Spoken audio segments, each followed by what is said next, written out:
আজকে আপনাদের সামনে উপস্থাপন করব রয়্যাল কেক অ্যান্ড আর্টসের মকা পেস্ট্রি কেক। এটি বিশেষ কারণ তারা এই কেকটি কোনো ব্রাঞ্চে এখন পর্যন্ত নিয়ে আসেনি। এটা বিশেষভাবে বানানো হয়েছে।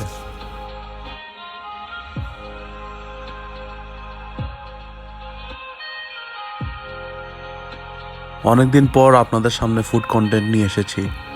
নানা কারণে আগের মতো আর বানানো হয় না।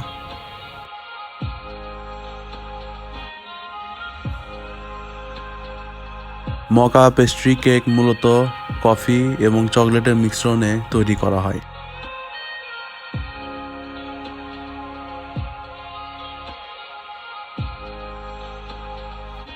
থাম্বনেইল বা ক্যাপশনে আমি আনঅ্যাভেলেবল নামটি কেন ব্যবহার করেছি এতক্ষণ আপনারা নিশ্চয়ই বুঝে গেছেন।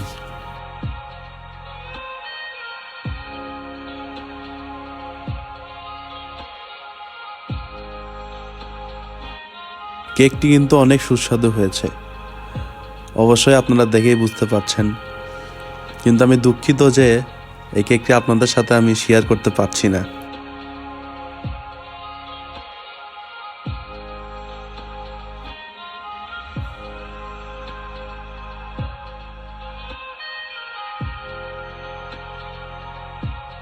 অবশেষে আমি ধন্যবাদ দিতে চাই রয়্যাল কেক অ্যান্ড আর্টসকে, যেটি খাজা গ্রুপের সিস্টার কনসার্ন।